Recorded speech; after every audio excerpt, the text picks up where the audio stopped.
दुरान्धस्य ज्ञानाञ्जनशलाकया चक्षुरुन्मीलितं येन तस्मै श्रीगुरुवे नमः। वन्देऽहं श्रीगुरो श्रीयुतपदकमलं श्रीगुरुन् वैष्णवांश्च श्रीरूपं साग्रजातं सहगण रघुनाथान्वितं तं सजीवं सावधूतं सावधूतं परिजनसहितं कृष्णचैतन्यदेवं श्री राधा कृष्ण पदान् सहगण ललिता श्री विशाखान्विताश्च नमो महावदन्याय कृष्ण प्रेम प्रदायिते कृष्णाय कृष्ण चैतन्य नामने गौरतसे नमः। तप्त कंचन गौरांगी राधे वृंदावनेश्वरी विश्वानुसुते देवी प्रणमामि हरे प्रिय। हे कृष्ण करुणा सिंधु दीनबंधु जगतपते गोपेश गोपिका कांते राधा कांत नमस्तुते वृंदाय तुलसी देवे प्रिया केशवस्य च कृष्ण भक्ति प्रदे देवी सत्यवते नमो नमः। जय श्री कृष्ण चैतन्य प्रभु नित्यानंद श्री अद्वैत गदाधर शिवासादि गौर भक्त वृंद हरे कृष्णा कृष्ण कृष्णा हरे हरे हरे राम राम राम हरे हरे। सर्वप्रथम भगवान के अभिन्न प्रकाश विग्रह परम आराध्य गुरुपाद पद्म त्रिदंडी स्वामी अष्टोत्तर श्रीमद भक्ति प्रसाद विष्णु गोस्वामी गुरु महाराज के चरण कमलों में कोटि कोटि दंडवत ज्ञापन करते हुए उनकी अहेतु की कृपा की प्रार्थना करती हूँ। वे हम पे कृपा करे ताकि निज कर्ताभिमान भाव को छोड़कर केवल उनकी वाणी के वाहक के रूप में अपना परिचय दे सकें। तत्पश्चात परम गुरुदेव नित्य लीला परविष्ट ओम विष्णुवास श्रीमद भक्ति दैत माधव गोस्वामी महाराज जययुक्त हूँ। परमेष्टि गुरुदेव जगत गुरु भक्ति सिद्धांत सरस्वती ठाकुर प्रपाद जययुक्त हूँ। समस्त गुरु परंपरा जययुक्त हूँ। श्रीमान नित्यानंद प्रभु जययुक्त हूँ। युगा अवतार चैतन्य महाप्रभु जययुक्त हूँ। वृंदावन बिहारी राधा गोपीनाथ भगवान जययुक्त हूँ। भगवान के समस्त नाम भगवान के समस्त धाम भगवान के समस्त पार्षद जययुक्त हूँ। हम पे कृपा वर्षण करे ताकि हमारी हरि नाम में और हरि गुरु वैष्णव सेवा में रुचि उत्पन्न हो सके। तत्पश्चात मैं अपने शिक्षा गुरु को दंडवत ज्ञापन करती हूँ वे हम पे कृपा करे ताकि इसी तरह गुरु वैष्णव के सानिध्य में हमारा आध्यात्मिक जीवन आगे बढ़ सके। आज की प्रातःकालीन कक्षा को प्रारंभ करते हैं। ओम नमो भगवते वासुदेवाय ओम नमो भगवते वासुदेवाय ओम नमो भगवते वासुदेवाय। हम सब श्रवण कर रहे हैं चतुर्थ स्कंद का 7वां अध्याय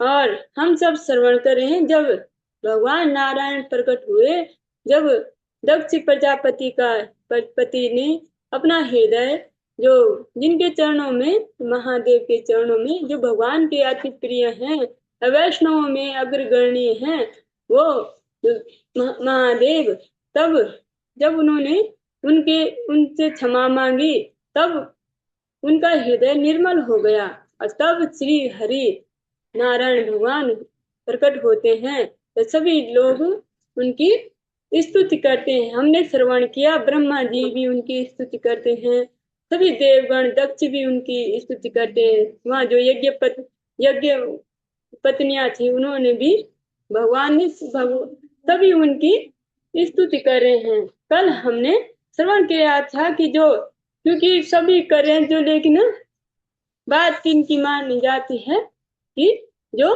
महापुरुष हैं जो बड़े बड़े लोग होते हैं उनकी बात सबको ही मानी क्योंकि वो प्रमाण है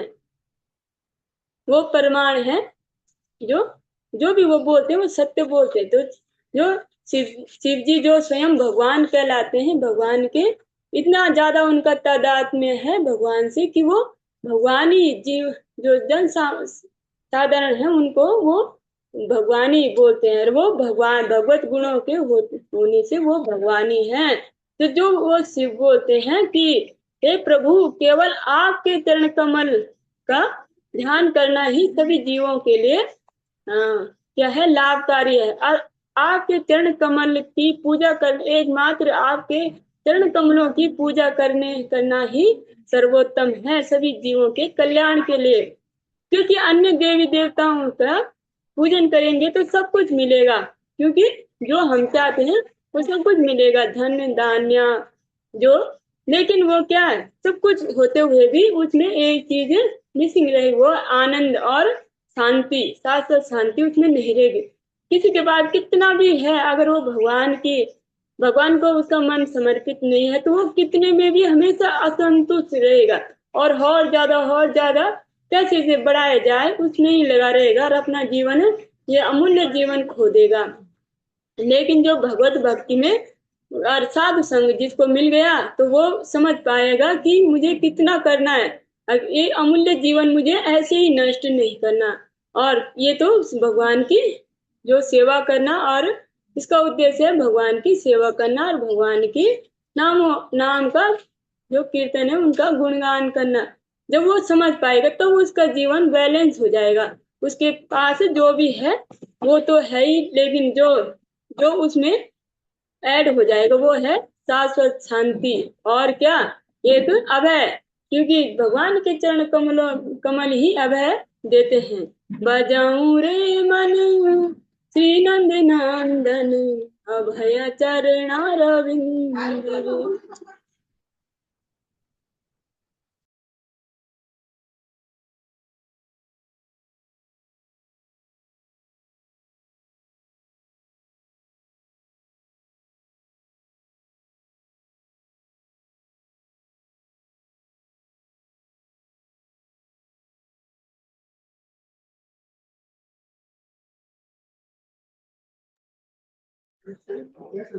तो भगवान के चरण कमल ही अभय दान करने वाले हैं। आज हम चतुर्थ स्कंद का सप्तम अध्याय का 41वें, ये तो कर भी लिया था, फिर भी इसे हम रिपीट करते हैं। यद तेजिसा हम सुसमिद्ध तेजा, हव्यम वहे स्वधवर आत्म सत्यम, तम यज्ञियं पंचविधिं च पंचभिः सुविष्टं यजुभिर्प्रणतोऽस्मि यज्ञम्। अग्निदेव ने कहा, हे भगवान, मैं मैं आपको सादर नमस्कार करता हूँ, क्योंकि आपकी ही कृपा से मैं प्रज्वलित अग्नि के समान तेजस्वी हूँ, और यज्ञ में प्रदत्त घृत मिश्रित आहुतियां स्वीकार करता हूँ। यजुर्वेद में वर्णित 5 प्रकार की आहुतियां आपकी ही विभिन्न शक्तियां हैं, और आपकी पूजा 5 प्रकार से वैदिक मंत्रों से की जाती है। यज्ञ का अर्थ है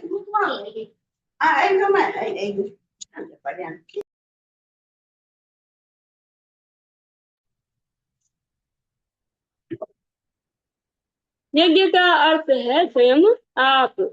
तो जो यज्ञ पुरुष हैं वो हैं श्री भगवान। तो जो भी छोटे हो या बड़े जो भी यज्ञ हैं वो सब भगवान को समर्पित किए जाते हैं। देवावचुः पुरा पुरा पुरा कल्पाये स्वकृत उदीरीकृत विकृतं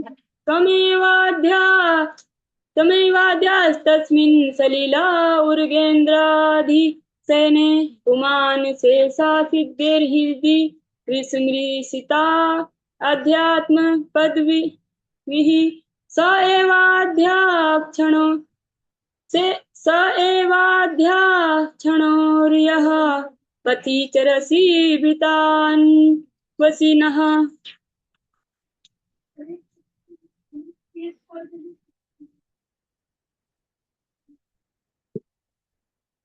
देवताओं ने कहा, हे भगवान, पूर्व में जब प्रलय हुआ था तब आपने भौतिक जगत की विभिन्न शक्तियों को संरक्षित कर लिया था। उस समय ऊर्ध्व लोकों के सभी निवासी, जिनमें सनक जैसे मुक्त आत्मा जीव भी थे, दार्शनिक चिंतन द्वारा आपका ध्यान करे थे। अतः आप आदि पुरुष हैं, और आप प्रलय कालीन जल में शेष शैया पर शयन करते हैं। अब आप अब आज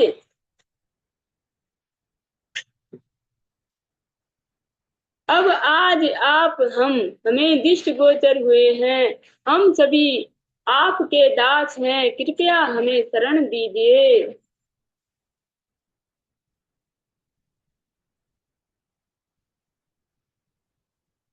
उस आप बोल रहे हैं जो जो देव देवता लोग क्या बोल रहे हैं कि जब प्रलय काल हुआ था, जो प्रलय काल होता है जब, तब आप क्या करते हैं, उन्हें संरक्षित कर देते हैं अपनी विभिन्न शक्तियों को, और जो उनके प्रियजन है उनको संरक्षित मतलब सुरक्षा दे देते हैं। तो उनमें से कौन है, उर्द लोक के सभी निवासी जो उर्द लोक को चले जाते हैं, उनके सभी जो भगवान के भक्ति करके भगवान के लोक को चला जाते हैं, उनको भगवान सुरक्षित कर लेते हैं। जिनमें है सनक सनातन जैसे मुक्त, जैसे चार कुमार और हौरवी जैसे भगवान के जो शुद्ध भक्त हो चुके हैं, वो उन भगवान तो देवता क्या बोल रहे हैं, आप उन्हें सुरक्षित कर देते हैं प्रलय काल में भी।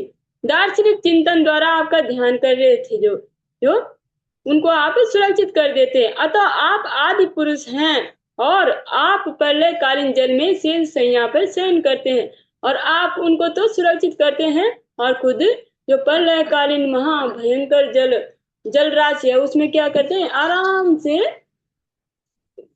सोए, उसमें शेष शैया पे आराम से लेटे रहते हैं। आज आप हमें दृष्टि गोचर हुए हैं, और आपकी कृपा से ही आप हमें दृष्टि गोचर आपका दर्शन हुआ है। हम आपके दास हैं। अब देवता गण क्या बोल रहे हैं, हम आपके दास हैं, सेवक हैं, कृपया हमें शरण दीजिए। आप हमें आपकी शरण दीजिए।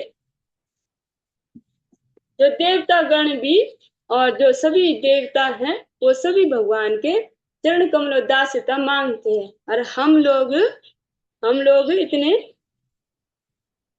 जो दुर्बुद्धि है, अल्प ज्ञानी है, कि जो महासंतों के, जो महापुरुषों के और संतों के कहने पर भी ये नहीं कि हम क्या है, भगवान के दास हैं, भगवान की सेवा करना ही हमारा जीवन का लक्ष्य है, और किसी की नहीं, और किसी की तो इसमें कहीं भी शास्त्रों में नहीं देखा। सभी देवी देवता क्या कर रहे हैं, भगवान की ही चरणों की सेवा मांग रहे हैं।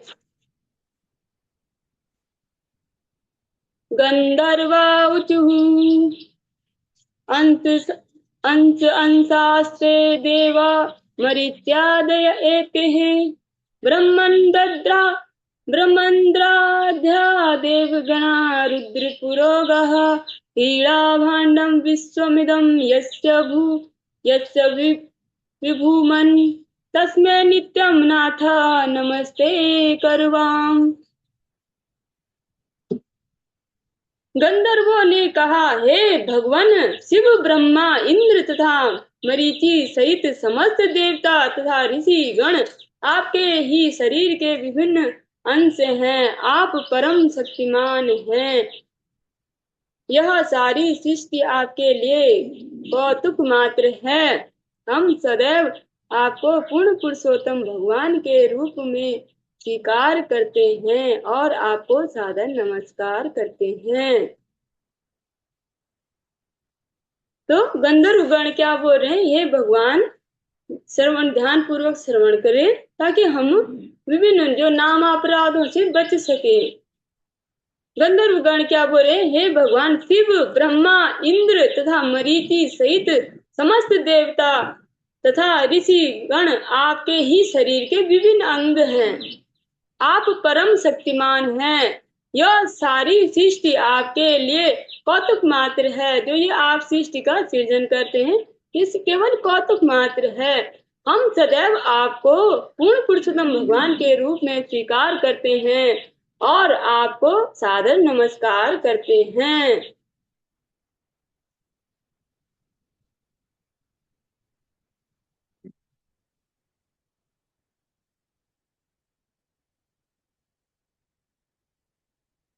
विद्याधरा ऊचुः तन्माययार्थम् अभिपद्य कलेवरेऽस्मिन् कृत्वा पिता ममाहम इति दुर्मतिरुत्पथे स्वये चित्तोऽप्यास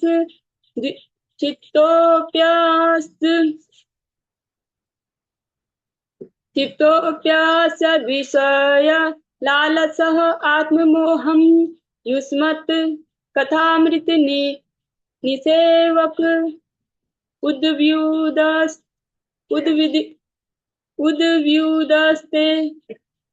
विद्याधरों ने कहा, हे प्रभु, यह मानव देह सर्वोच्च सिद्धि प्राप्त करने निमित्त है, किंतु आपकी बहिरंगी शक्ति के वशीभूत होकर जीवात्मा अपने आप को ब्रह्मवश देह तथा भौतिक शक्ति मान बैठता है। अतः माया के वश में आकर वह भौतिक भोग द्वारा सुखी बनना चाहता है। वह दिक भ्रमित हो जाता है और क्षणिक भ्रामक सुख के प्रति सदैव आकर्षित होता है। किंतु आपके दिव्य कार्यकलाप इतने प्रबल हैं कि यदि कोई मनुष्य उनके श्रवण कीर्तन में अपने आप को लगाए तो माया से उद्धार हो सकता है। तो जो भगवान की लीला कथाएं हैं वो इतनी प्रबल हैं, इतनी जो उनमें शक्ति है कि जो ये जीव हमेशा जीवन मरण के चक्करों में लगे रहते हैं, विभिन्न प्रकार के कष्ट भोगते हैं अपने कर्मों के हिसाब से, क्योंकि कष्ट तो कोई हमें देता नहीं है और न तो भगवान देते ना तो कोई देता है, वो हमारे ही कर्म होते हैं और हम विभिन्न प्रकार के कर्म करते रहते हैं अज्ञानतावश, उन्हीं के कारण हमको दुख भोगना पड़ता है। लेकिन जो भगवान की जो लीला कथाओं का श्रवण करते हैं और भगवान के चरण कमलों में अपना ध्यान लगा देते हैं तो वो इन तीर्थापों से, अरिस दावाग्नि से बच जाते हैं। कल हमने एकादशी की कथा में श्रवण किया था कि रूपांगद जो राजा है और उनके उन्होंने जो सबको बोला कि अपने पूरे राज्य को कि एकादशी व्रत करें, और एकादशी व्रत करने से, क्योंकि वो तो राजा थे, राजा के बाद सबको ही मान्य करती प्रजा, क्योंकि वो एक तो वो उनका पालक होता है और भगवान का भी प्रतिनिधि होता है, तो सबको ही राजा की बात माननी पड़ी। अगर राजा ने घोषणा की, अगर वो कोई नहीं करेगा तो उनको क्या मिलेगा? मृत्यु दंड। तो सब इस भय से सबने एकादशी की। तो एकादशी की तो जो उनके तो वो उस समय नरक में लोग जाना बंद हो गए, सारे स्वर्ग जा रहे, सारे उच्च लोगों को जा रहे, नरक में कोई जा ही नहीं रहा। तो इस प्रकार की स्थिति हो जाती है। अन्यथा जीव में इतना बल छोड़ना, ना वो इतने तप कर सकता है, ना वो यज्ञ कर सकता है, ना वो इतना दान कर सकता है कि अपने कर्मों से वो उच्च लोगों तक जा सकता है, ये असंभव है। लेकिन जो भगवान की कथा मृत और भगवान की प्रिय एकादशी व्रत का पालन करते हैं, तो वो जो बिल्कुल भी, जिसके पास कुछ भी नहीं है और मति भी नहीं है, कुछ भी नहीं है, ऐश्वर्य भी नहीं है, धन दौलत भी नहीं, वो भी इसने बड़े दिव्य पद को प्राप्त कर सकता है। केवल भगवान का अगर एक नाम भी निरंतर लिया जाए तो वो क्या है, तो वो उस जीव को दिव्य पद प्राप्त कर सकता है। लेकिन जो अगर बड़े बड़े भी हैं, जो जिनके पास बहुत ज्यादा जो पैसा है, धन दौलत है, अगर वो भगवान का नाम नहीं लेते,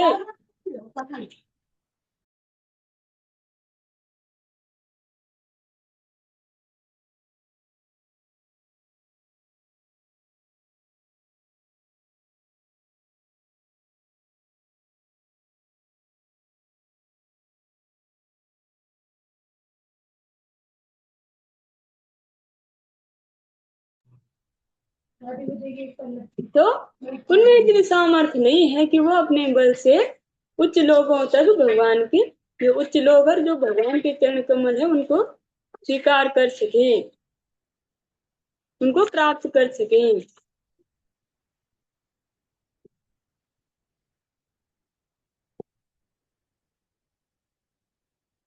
ये विद्याधर भगवान की स्तुति कर रहे हैं कि जो आपकी जो लीला कथाएं क्या हैं, उनके श्रवण कीर्तन में अपने आप को लगाए तो माया से उद्धार हो सकता है। इस दुरत्त माया से, इन कष्टों से उसका उद्धार हो सकता है। ब्रह्मणा ऊचुः त्वं कर्तुस्त्वं हविस्त्वं हुता स्वयं त्वं हि मंत्रा समदर्भपात्राणि च त्वं सदस्यात् विजो दंपति देवता अग्निहोत्रं स्वदासोम आद्यम पशुः। ब्राह्मणों ने कहा, हे भगवान, आप साक्षात यज्ञ हैं, आप ही घृत की आहुति हैं, आप अग्नि हैं, आप वैदिक मंत्रों के उच्चारण हैं जिससे यज्ञ कराया जाता है, आप ईंधन हैं, आप ज्वाला हैं, आप कुश हैं और आप ही यज्ञ के पात्र हैं। आप यज्ञ कर्ता पुरोहित हैं, इंद्र आदि देवता गण भी आप ही हैं। आप यज्ञ पशु हैं, जो कुछ भी यज्ञ में अर्पित किया जाता है वो सब आपकी शक्ति है। तो सब कुछ भगवानी है। भगवान ही बोलते हैं कि अहम सर्वस्य प्रभो, तो मत्ता सर्वम परिवर्तिते, सब कुछ मुझसे ही उद्भूत हुआ है और सब में भगवानी है। जो आप ध्यान पूर्वक श्रवण के, जो इसमें हमने श्रवण किया यज्ञ पशु, तो उस समय ऐसे यज्ञ नहीं होते थे जो किसी पशु को पहले मार दिया जाए तो उसे भक्षण किया जाए। अब तो बिना यज्ञ के भी केवल उदर पोषण के लिए भी जीवों को मारा जा रहा है। जीव हत्या की जो ये वर्जित है, ये बिल्कुल वर्जित है। जब पहले यज्ञ होते थे तो यज्ञ जो ऐसे अक्षम पशु हो जाते थे तो उनको नया शरीर दिया जाता था। तो जो बूढ़े हो गए और जो मतलब किसी प्रकार से अक्षम है तो उनको क्या किया जाता था, उनको यज्ञ में मंत्रों के द्वारा यज्ञ में समाहित करके अब फिर उन्हें नया जीवन दिया जाता था। उसी समय वो एक नव जो जीवन प्राप्त, नव शरीर प्राप्त कर सकते थे। तो इतना उसमें सामर्थ्य था यज्ञ वेद मंत्रों में। लेकिन अब ऐसा नहीं है, तो इसलिए कलयुग में जो यज्ञ बंद किए गए हैं कि ऐसे यज्ञ नहीं, क्योंकि अगर हम किसी को जीवन दान नहीं दे सकते तो हमें उसे मारने का कोई अधिकार नहीं है। हाँ, अगर कोई जीव किसी मरे हुए को जिंदा कर दे तो वो इस तरह के कार्य कर सकता है, लेकिन जब हम किसी को जीवन दान नहीं दे सकते तो हम उसको मारने का हमें कोई अधिकार नहीं है। इसलिए भगवान ने जो कलयुग में यज्ञ बंद करा दिए।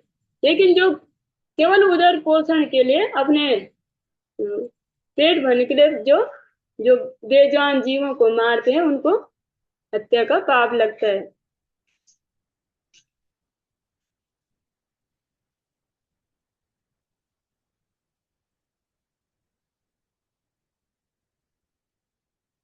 सपर्षीद त्वम् अस्माकम् आकाङ्क्षताम् दर्शनं ते परिभ्रष्टा सत्कर्मणाम् कीर्त्यमाने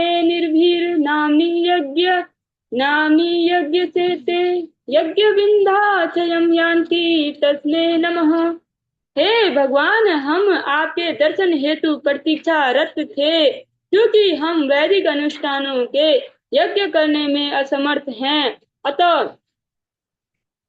अतः हम आपसे प्रार्थना करते हैं कि आप हम पर प्रसन्न हो। आपके पवित्र नाम का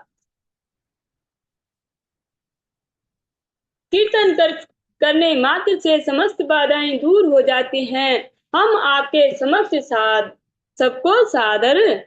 हम आपके समक्ष आपको सादर नमस्कार करते हैं। तो जो ब्राह्मण गण है वो क्या बोल रहे हैं, हमें इतनी सामर्थ्य नहीं है कि हम क्या कर सकें, जो वैदिक अनुष्ठान यज्ञ करने में हम असमर्थ हैं। अतः आपसे प्रार्थना है, करते हैं कि आप हम पर प्रसन्न हो। आपके पवित्र नाम का कीर्तन करने के मात्र से समस्त बाधाएं दूर हो जाती हैं।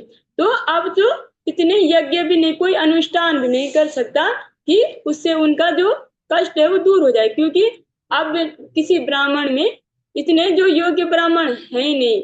तो बोल रहे हैं कि केवल आपके नाम के कीर्तन करने से समस्त बाधाएं दूर हो जाती हैं।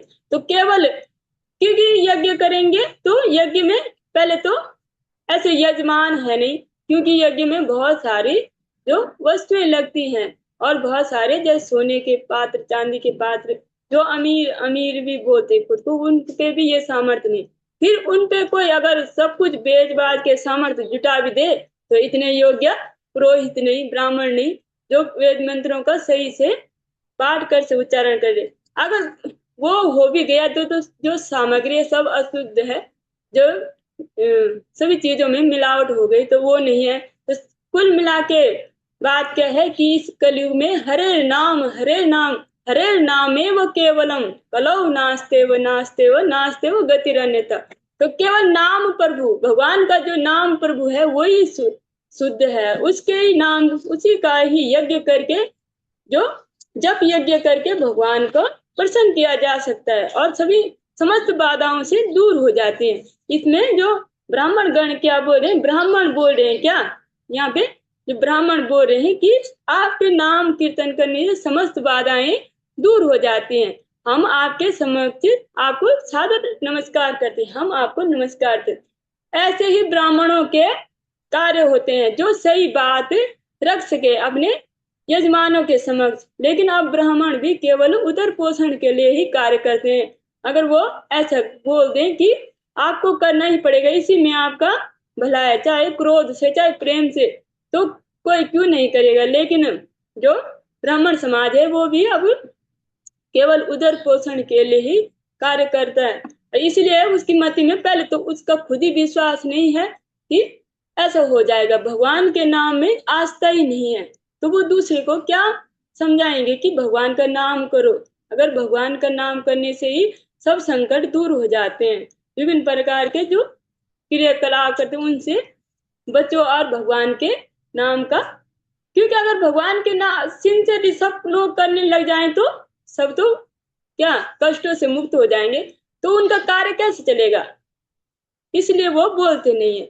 लेकिन अगर किसी पे वैष्णव की कृपा हो जाती है और उसका विश्वास हो जाए कि भगवान के नाम पे करने से ही समस्त जो बाधाएं दूर हो जाएंगी, तो वो इन कष्टों से बच सकता है। जैसे कल हमने एकादशी कथा हमने श्रवण किया था कि सबने एकादशी की, कोई नरक में नहीं जा रहा है।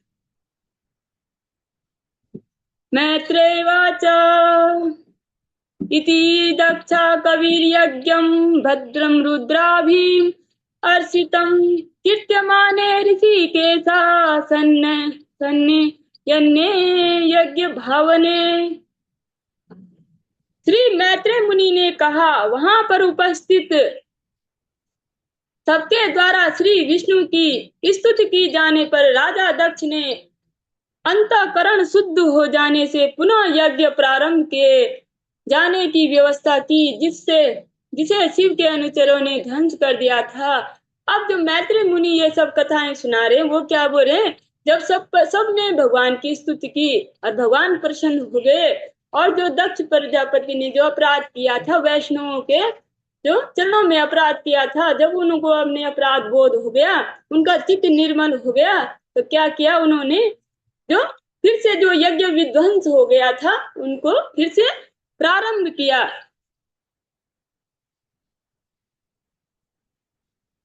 भगवान सेन भागेन सर्व आत्मा सर्वभाव भुक् दक्षं भस्य प्रियमाणा इवानघ।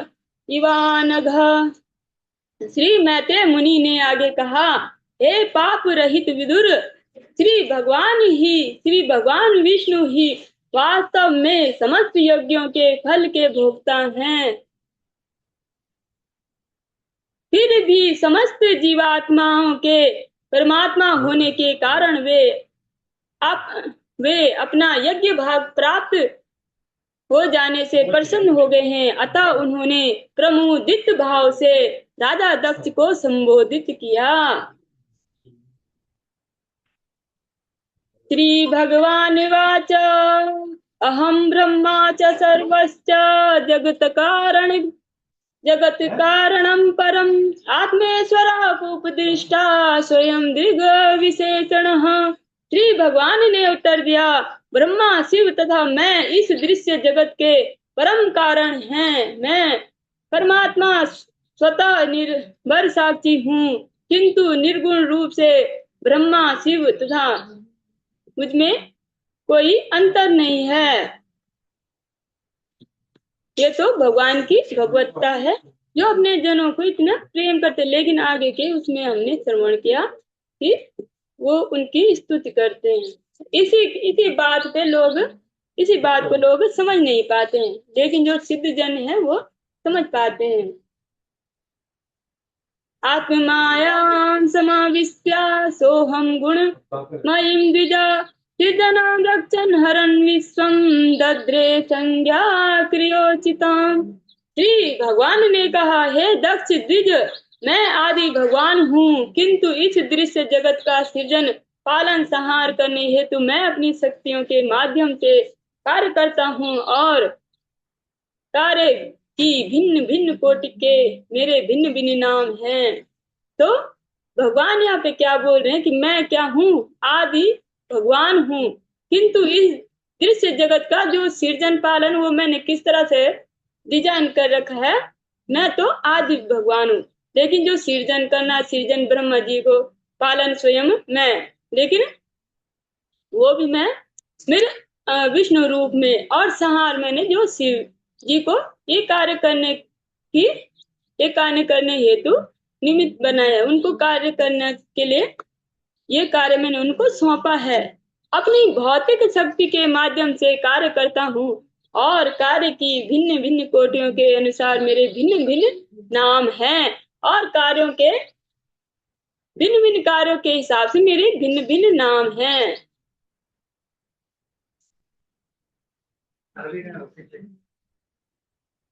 जब भगवान है, भगवान कुछ भी हो सकते।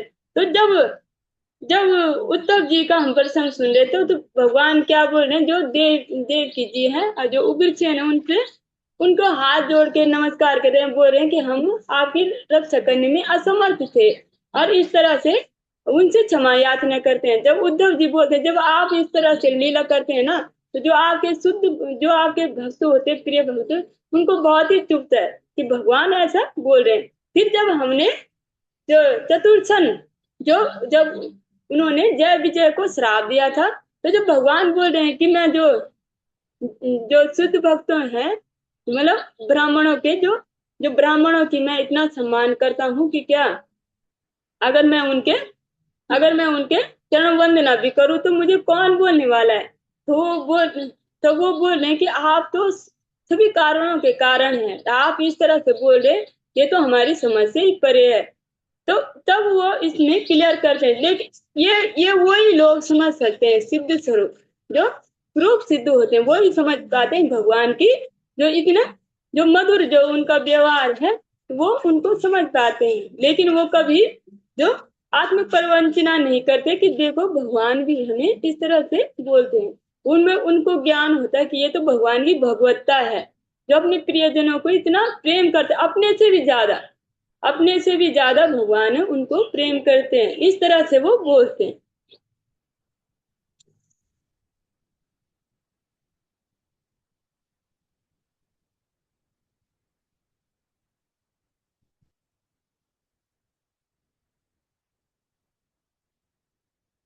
अब यहाँ पे भगवान और भी इसमें क्लियर कर रहे हैं, स्पष्ट कर रहे हैं, हम जीवात्माओं की कृपा करने। तस्मिन् ब्रह्मण द्वितीय केवले परमात्मनि ब्रह्म रुद्रो च भूतानि भेदिनाज्ञो अनुपश्यति। भगवान क्या बोल रहे हैं, आगे भगवान क्या बोले, जिसे समुचित ज्ञान प्राप्त नहीं है, जिसको भगवत ज्ञान प्राप्त नहीं है, भगवान के बारे में ज्ञान प्राप्त नहीं है, वो क्या करता है, ब्रह्मा तथा शिव जैसे देवताओं को स्वतंत्र समझता है, या वो यह भी सोचता है कि जीवात्मा भी स्वतंत्र है। वो क्या बोलता है, जो भगवान यहाँ पे बोल रहे हैं कि जो अल्प ज्ञानी है, जो पूर्ण रूप से जिन्होंने साधु संग नहीं किया, जो साधुओं के वैष्णवों के अनुगत्य में नहीं है। वो पता क्या करते हैं कि जो ब्रह्मा शिव हैं उनको स्वतंत्र देवता स्वतंत्र भगवान की, वो भी भगवान है वो भी भगवान है, स्वतंत्र मानते मतलब मुझसे अलग मानते हैं। ये उनका क्या है, अल्प ज्ञानिकता। या वो यह भी सोचता है कि जीवात्मा, बोलते कि हम भी भगवान है, क्योंकि हम जब भगवान ही हमारे अंदर है तो हम भी क्या है, भगवान ही है। वो अल्प ज्ञानी ऐसे सोचते हैं, लेकिन ऐसा है नहीं। जो सिद्ध स्वरूप सिद्ध होते हैं वो जानते हैं कि भगवान आदि भगवान है, भगवान ही सबके जनक है, भगवान ही सब समस्त जीवों में है दृष्टा के रूप में। तो जो हम अपराध करते हैं वो यही है कि उनको स्वतंत्र अलग भगवान बनाने की हमारी चेष्टा। इसमें हम दोनों का ही अपराध करते हैं। जिनको हम अलग मानते हैं उन्हीं के चरणों में हम अपराध करते हैं। जो भगवान जो शिव हैं जो उनके ही चरणों में हम अपराध करते हैं, उनको अलग बनाते, क्योंकि वो तो ये नहीं चाहते। वो तो बोलते हैं भज गोविंदम भज गोविंदम भज गोविंदम मूढ़ मते, हे मूढ़ मती, हे मूढ़, हे अल्प ज्ञानी लोगों, भगवान का भजन करो। यहाँ तक कि अपनी अर्धांगिनी और अति प्रिय जो उमा जी उनको भी बोले, उमा कहूँ मैं अनुभव अपना सत हरि नाम जगत सब सपना, वो ये बोल रहे। और जो जो हर जीव है अल्प ज्ञान, वो उनको स्वतंत्र मान के कि इनकी भक्ति करो, ये भगवान, ये भी तो भगवान है, वो भी तो भगवान है, बहुत सारे भगवान है। ये वो क्या है, वो सब भगवान के अंग हैं।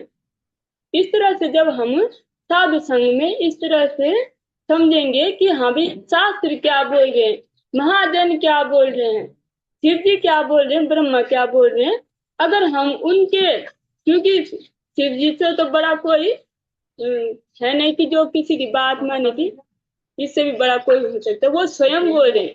आगे भी हमने श्रवण किया इस लोगों में कि शिव बोलते कि आपके चरण कमलों की भक्ति के अलावा और कुछ भी कल्याणकारी नहीं है।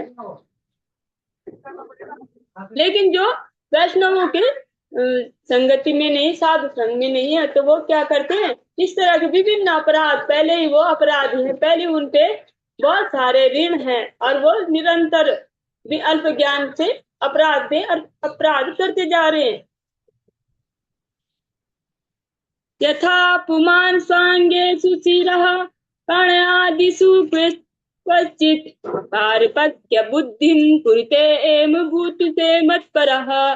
सामान्य बुद्धि वाला व्यक्ति सिर तथा शरीर के अन्य भागों को पृथक पृथक नहीं मानता। इसी प्रकार मेरे भक्त सर्वव्यापी भगवान विष्णु तथा किसी वस्तु या किसी जीवात्मा में अंतर नहीं मानते।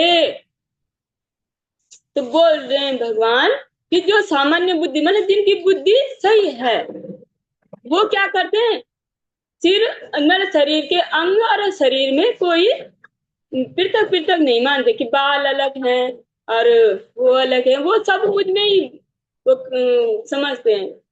यो मां पश्यति सर्वत्र सर्वम च मयि पश्यति, जो सब में ही मुझको देखते हैं और सब की भगवान सब में ही है, तो वो और सब कुछ ही भगवान में है। इस तरह से जो सोचते हैं तो वो क्या है, उनमें बुद्धि है। लेकिन अल्प बुद्धि वाला जो इसी प्रकार मेरे भक्त सर्वव्यापी भगवान श्री विष्णु तथा किसी अन्य वस्तु जीवात्मा में अंतर नहीं करते। तो जो मेरे भक्त शुद्ध भक्त होते हैं सर्वत्र ही और सभी जीवों में मुझे ही देखते हैं।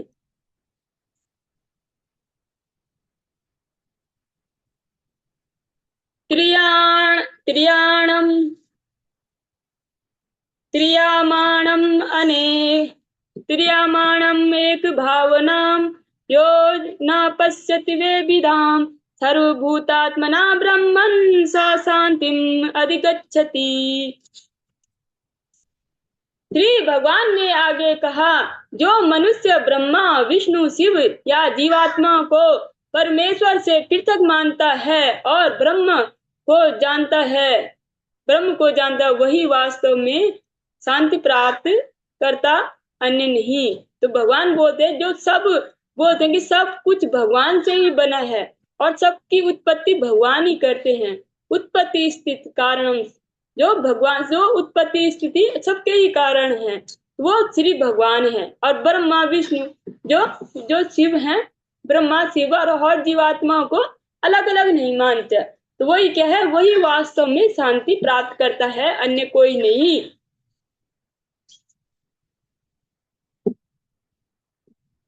मैत्रेयवाच एवं भगवादिष्टः प्रजापतिपतिर्हरिम् अचित्वा कर्तुनाशेना देवानुभयतो भयतो यज्ञतः। मैत्रेय मुनि ने कहा, इस प्रकार भगवान से भली भांति आदेश पाकर समस्त प्रजापतियों के प्रधान राजा दक्ष ने भगवान श्री विष्णु की पूजा की। यज्ञोत्सव के लिए स्वीकृत विधि से उनकी पूजा करने के बाद राजा दक्ष ने ब्रह्मा तथा शिव की भी अलग अलग पूजा की।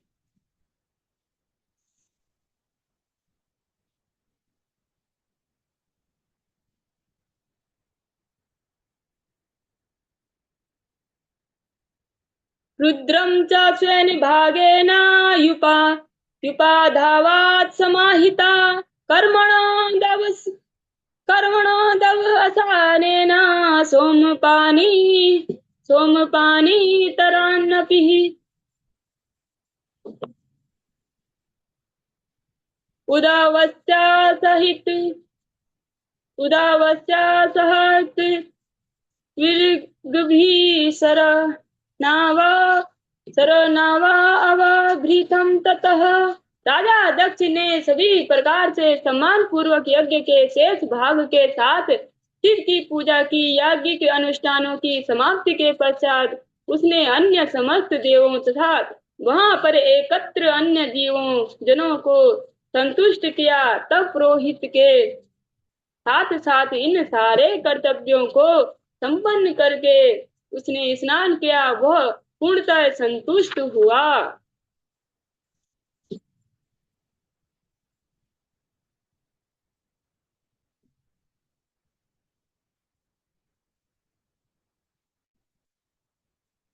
तस्माप्यानुभावेन स्वेन स्वेन स्वेनेवावाप्य साधते धर्म एवं मतिं दत्त्वा त्रयोदशास्ते दिवं ययुः। इस प्रकार राजा यज्ञ के अनुष्ठान द्वारा भगवान विष्णु की पूजा करके राजा दक्ष पूर्ण रूप से धार्मिक पथ पर स्थित हो गया। इसके साथ ही यज्ञ में समागत समस्त देवताओं ने उसे आशीर्वाद दिया, धर्मनिष्ठ हो, और तब वे चले गए। अब जो दक्ष जो प्रजापति हैं, उन्होंने सही तरीके से जब यज्ञ किया और सब ये निर्मल मन से यज्ञ किया, तो क्या हुआ, सभी देवताओं ने उन्हें आशीर्वाद दिया कि धर्मनिष्ठ हो, आप धर्मनिष्ठ हो। तब वे वहां से चले गए। एवं दक्षायणी हत्वा सतीं पूर्वकलेवरम् यज्ञे हिमवन्ता क्षेत्रे में नैनायाम इति सुषुम्। श्री मैत्रेय मुनि ने कहा, मैंने सुना है कि राजा दक्ष से प्राप्त शरीर को त्याग देने के पश्चात दक्षायणी मतलब दक्ष की पुत्री ने हिमालय के राज्य में जन्म लिया। वह मैना की पुत्री के रूप में जन्मी। इसे मैंने प्रामाणिक स्रोतों से सुना है। कि मैंने ये प्रमाणिक ऐसे नहीं कि किसी चलते चलाए नहीं, किसी ने ऐसे बोल दिया, वो मैंने प्रमाणिक जो जो साधु हैं उनसे सुना है। तमेवादयितं भूया आवृक्ते पतिम् अंबिकः अनन्यभावेक गतिं शक्ति सुख सेवा पुरुषम। अंबिका देवी दुर्गा ने जो दक्षायणी सती कहलाई थी, पुनः शिव को अपने पति के रूप में स्वीकार किया। जिस प्रकार की श्री भगवान की विभिन्न शक्तियां नवीन सृष्टि के समय कार्य करती हैं।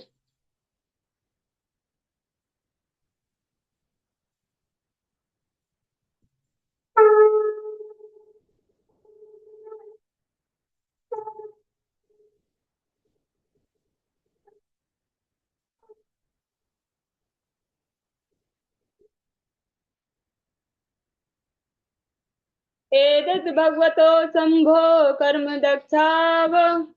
दक्षाध्वरः द्रुह श्रुतं भगवता भुक्वन् भुक् श्रुतं भगवता श्रियासाद् ऊर्ध्वाम्ने बृहस्पतिः।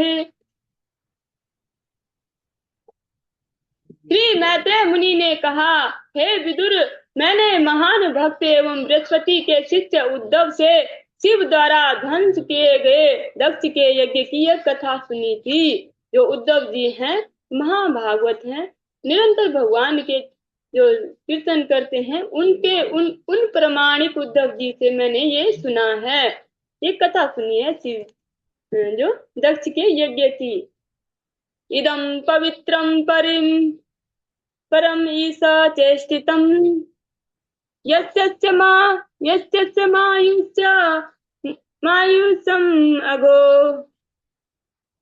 अगो मर्षणं यो नित्यदा कर्णा नरो नु कीर्तयेत् दुनोत्यागं कर्व भक्ति भावतः।